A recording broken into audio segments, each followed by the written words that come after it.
bienvenidos a Objetivo Universidad. Hoy vamos a estar hablando sobre la calidad de vida de las personas mayores, porque hay muchos factores que inciden en una sana calidad de vida o en una no tan buena calidad de vida. Ya sabemos de las bajas jubilaciones que tienen los jubilados, sabemos de la falta de remedios, del recorte en el insumo que tienen que hacer con los remedios las personas mayores, pero hay diferentes tipos de situaciones que también alteran la calidad de vida. Por ejemplo, las situaciones de maltrato. ¿Qué pasa cuando una persona mayor recibe maltrato por parte de diferentes instituciones? ¿Qué pasa cuando ya empieza a padecer alguna enfermedad mental? ¿Qué pasa con las familias? Hoy vamos a hablar sobre este tema para ver cómo podemos cuidar a nuestras personas mayores, para ver cómo podemos autocuidarnos como familiares. También vamos a hablar sobre la brecha digital que existe entre las personas mayores con las nuevas generaciones, cómo el sistema los va expulsando si no saben usar la computadora. Y también vamos a hablar sobre la falta de la actividad física, porque las personas mayores, si empiezan a hacer actividad física cuanto antes, van a tener una vida más plena a la hora de llegar a ser personas mayores. Vamos a ver cuándo una persona mayor es considerada en esta etapa. La Organización Mundial de la Salud para el año 2050 determina que se va a duplicar el número de personas mayores arriba de los 60 años. Y esto nos lleva a pensar y a debatir como sociedad los cuidados que tenemos que tener con ellos, porque todos vamos a llegar a ser personas mayores. Y nuestra universidad, como las universidades públicas de nuestro país, no queda ajena a este tema, porque la universidad no solo se transitan estudiantes, jóvenes, sino también se trabaja muy fuerte la inclusión social. Y desde diferentes facultades, desde la mesa de trabajo por personas mayores, se viene haciendo un trabajo muy fuerte para incluirlos. Hoy vamos a hablar de todo esto aquí en Objetivo Universidad, del programa que trata temáticas de impacto social desde la perspectiva de nuestros profesionales.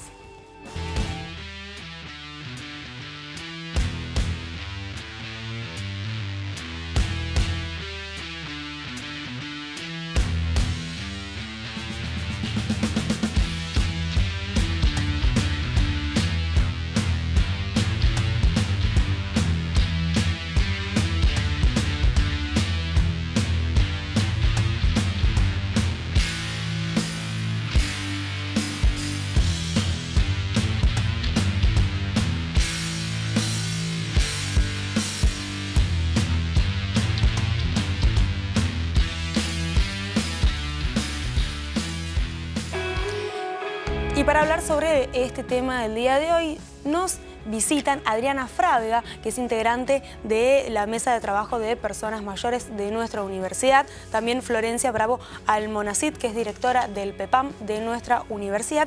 Y también Diana Olga Cristali, que es doctora en medicina, especialista en neurología y es presidenta de ALMA C de La Plata, que es la Asociación de Lucha contra el Mal de Alzheimer y alteraciones semejantes. Gracias, chicas, por venir. Y bueno, vamos a hacer una pregunta general que quiero que me hagan una pequeña reflexión sobre cómo es la situación de las personas mayores en este contexto que estamos atravesando el día de hoy, en estos días. No sé quién quiere arrancar. Bueno, sabemos que además de la mesa de trabajos mayores de personas mayores de la universidad, en realidad nuclea todos los proyectos, los equipos de trabajo, de extensión, de investigación y organizaciones sociales locales de nuestra área, ¿no? De nuestra ciudad y también de la región, incluidas organizaciones de salud, pero también organizaciones de inclusión cultural, educativa, como el PEPAM. Y en este caso, bueno, nosotros tratamos de incluirlos desde la calidad de vida y todos aportando desde nuestras experiencias y nuestros saberes, aún en este contexto en donde sabemos que muchas personas mayores, tal vez en su situación económica, sobre todo los que dependen de una jubilación nacional, no llegan a cubrir sus necesidades básicas y bueno, todo el panorama no no nos ayudaría a que eso fuera aumentando una mejor calidad, no solamente calidad de vida en el sentido de la salud, sino salud en sentido integral, psicológico, emocional, en sentido de cómo vemos la vida, de cómo la enfrentamos en esta etapa de la vida. Y entonces la universidad lo que está haciendo hace más de 2 años, por suerte hemos tenido la convocatoria de la Secretaría de Relaciones Institucionales a poder potenciar lo que nosotros ya conocemos, sabemos o hicimos para que estos adultos mayores, no solamente los que están necesitando un remedio o tal vez no tienen tantos accesos a cuestiones materiales, diríamos, sí podamos contenerlos, podamos generar proyectos, recrear estas condiciones para que, bueno, poder sobrellevar mejor esta situación. Y que en realidad también hay muchos adultos mayores activos de las mismas instituciones, centros de jubilados, culturales, organizaciones, tenemos el Colegio de Psicólogos y Psicólogas, que también trabajan y que no son visibles. Exacto, o sea, que están en su plenitud en cuanto a su experiencia, o que también están con ganas de colaborar, con ganas de participar y también con ganas de ser ellos mismos en muchos rubros. Y eso por ahí no está tan visto hoy en nuestra sociedad. Bien. ¿No? Y sí, Florencia. No, que, continuando con lo que dice Adriana, también es importante destacar que bueno, los adultos mayores o las personas mayores son un grupo etario en constante crecimiento. Hoy hablabas del envejecimiento poblacional y cómo son las estadísticas públicas que va a bueno, aumentar ese grupo poblacional respecto a otros grupos etarios, por los cuales el Estado debe acompañar con políticas para poder solventar algunas de las necesidades de este grupo etario. Y también pensando en esta cuestión es necesario como plantear el cambio en la orientación de políticas públicas durante estos últimos años, donde por ahí algunas políticas muy interesantes, como por ejemplo fue la moratoria provisional, bueno, fue dejada de lado por una pensión universal para los adultos mayores que tenía otras características y por ahí no tomaba en cuenta por ahí la informalidad laboral que es tan importante y alta en Argentina, por lo cual las personas mayores al llegar a la edad jubilatoria no pueden acceder a los beneficios jubilatorios que son centrales para pensar en esa etapa del curso de vida.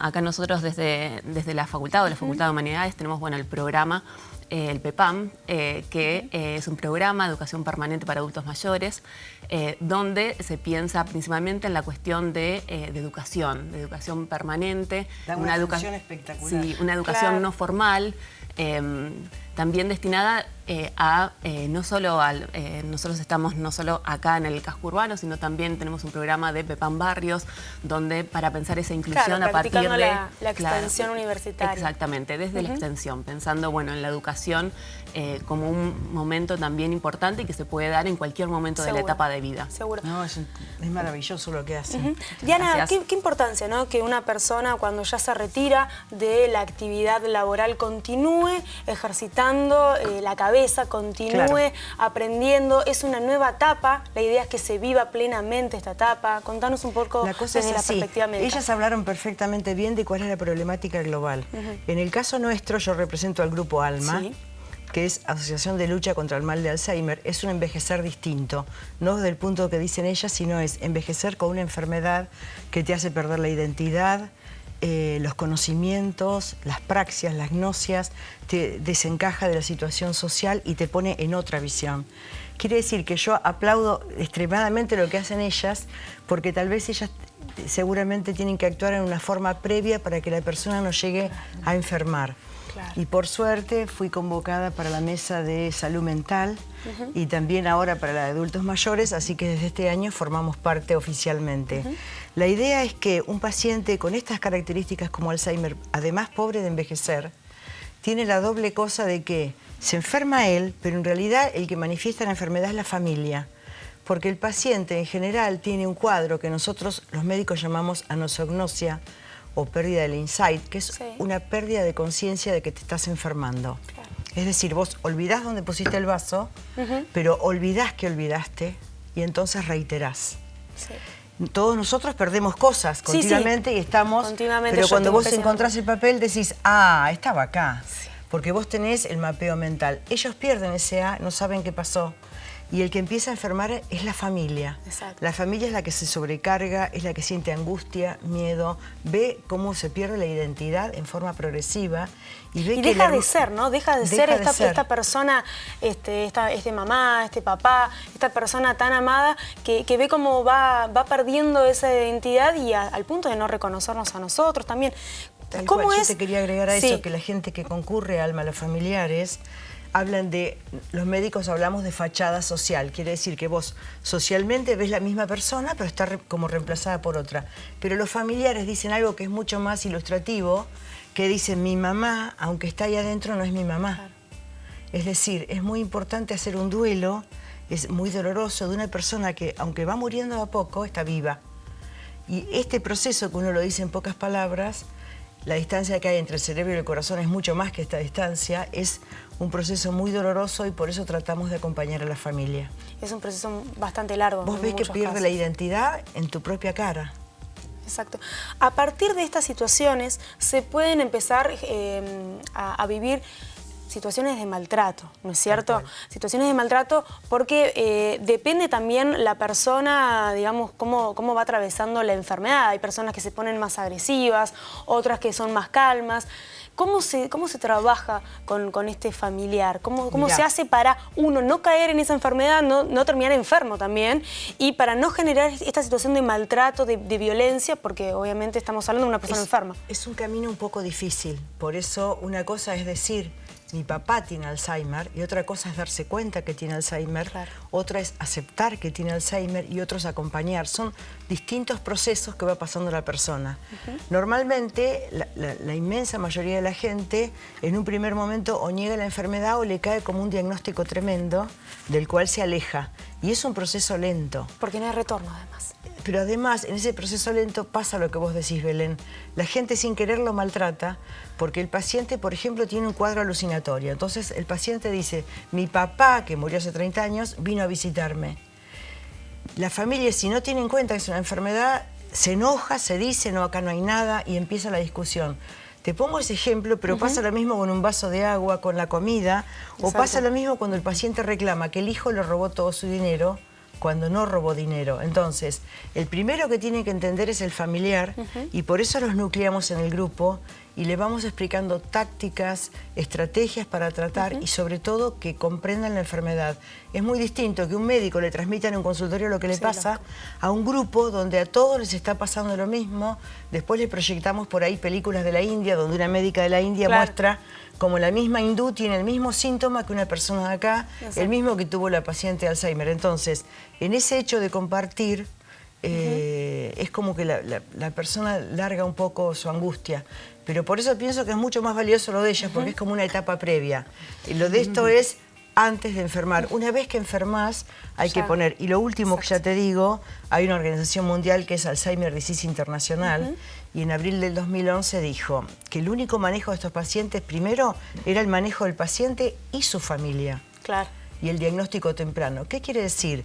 Que la Organización Mundial de la Salud dice que no hay tratamiento de estos pacientes si al mismo tiempo no se trata a la familia. Y eso marcó un antes y un después, le guste al ambiente médico o no, en cuanto al tratamiento de estos pacientes. Pero qué bueno que se sepa, que se empiece a hablar, porque ustedes que trabajan en esta etapa previa que decía Diana, seguramente empiezan a recibir informaciones de algún familiar o de esta misma persona que por ahí empezó algún taller en la universidad y ustedes ven que al año siguiente ya le detectan esa enfermedad. Entonces, no sé si me pueden contar algún caso que hayan vivido, alguna experiencia en ese sentido. No, a mí me remite desde la experiencia docente. Bueno, vengo de dar el seminario que doy en la Facultad de Periodismo, que se llama Mayores, Medios y Poder. Y justamente hablaba hoy con mis alumnos, los jóvenes, que la mayoría son todos jóvenes, que cómo estos espacios, tanto educativos como participativos, culturales, son preventivos en el sentido, no solamente preventivos de una enfermedad, sino vieron que también se conocen mucho los talleres de memoria. Exacto. Bueno, que... Ella sí sabrá. Sí, por eso, por ahí, nosotros por ahí que tuvimos experiencia de hacer los cursos para el uso de las celulares, tecnología. O que hacen radio con los pibes en la facultad, los adultos, que también eso, les comentaba a mis estudiantes, son como talleres de memoria en el sentido de toda esa práctica social, trabajar en grupo, tener que hacer un guión radial, buscar información, bueno, todo lo que implica en esta práctica concreta de un medio de comunicación, pero que cada uno de estos espacios son unas maneras preventivas, no solamente en lo cognitivo, sino también en la sociabilidad, en la inclusión, en porque el ánimo. el tema que viene acá también es esto de, nosotros vamos viendo que la soledad es una de las enfermedades también de nuestra época, y en las mayores eso se agudiza, entonces el tema de compartir, ser escuchados, creo que atraviesa un montón de proyectos de los que lleva la universidad, ya sea desde la docencia como de proyectos de extensión, y que de alguna manera relaciono con esto, ¿no? ¿Cuántos otros talleres de memoria hay que no se llaman de memoria, pero que son lugares en donde todos agilizamos, ¿no? Nuestra mente, no solamente por ser viejos, sino que también los mismos jóvenes se desafían a trabajar con personas mayores. Que eso también es un descubrimiento, las políticas públicas, que las personas mayores transiten la universidad, que transiten dentro de las facultades, que vayan a los barrios con los jóvenes. Y bueno, creo que toda esa transformación también nos puede ayudar a mejorar nuestra calidad de vida. Claro, eso iba a marcar nuevamente el rol de nuestra universidad, ¿no?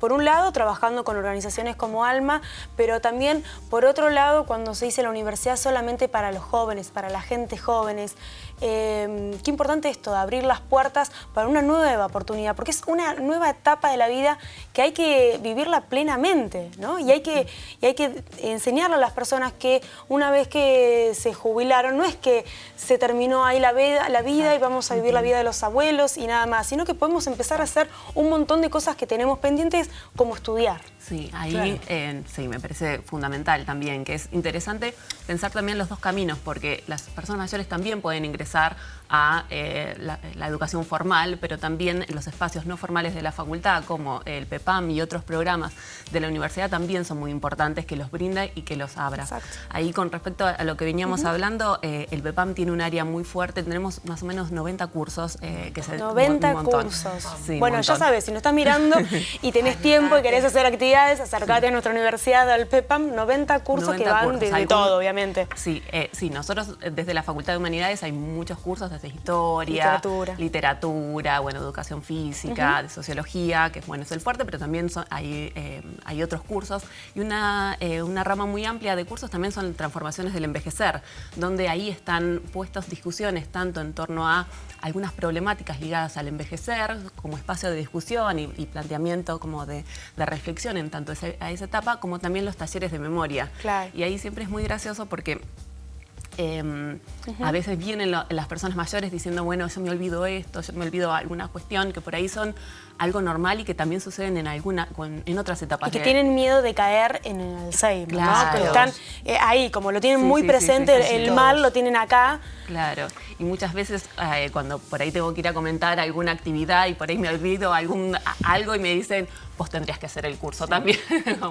Pero sí, es interesante poder acompañar y pensar totalmente. Yo quería dos cositas. Una que dijiste vos, Belén, cuando le preguntaste a ella si había gente que había ido a los cursos y podía tener alguna enfermedad. Eso es de todos los días, porque hay pacientes míos que me dicen, yo empecé en el PEPAM, o empecé un curso de tal o cual cosa. Las agarra ella ya. No, pero claro, ellos empiezan porque no todos los pacientes viven sin darse cuenta de la enfermedad. Claro. Muchos consultan por eso y van a los talleres y después, bueno, se derivan. Eso era de lo tuyo. Y de lo que dice ella en cuanto a muchas cosas se estimulan, en realidad no hay una sola memoria. Exacto. Hay muchas memorias, como no hay una sola inteligencia, hay una inteligencia motora, una inteligencia emocional. Entonces, cualquier aspecto de la memoria que desarrolles, el ser humano es un todo, no podemos estimular la memoria sin estimular, por ejemplo, la inteligencia, o sin estimular el ánimo, o sin estimular las ganas de comunicarme. Somos un todo. Pero a la vez, cuando vos, por ejemplo, estimulás algo artístico, que sea solamente pictórico, una música, un arte, o algo muy fino como un bailarín clásico, también eso forma parte de una reserva cognitiva, que no vamos a hablar ahora porque nos llevaría más de una hora que fomenta la reserva cognitiva, y cuanto más reserva cognitiva, menos daño por la enfermedad. Entonces, todo lo que hagamos desde esos aspectos, por eso yo te decía que es lo primero, todo enriquece. No es solamente un taller de memoria, todo esto que dice ella.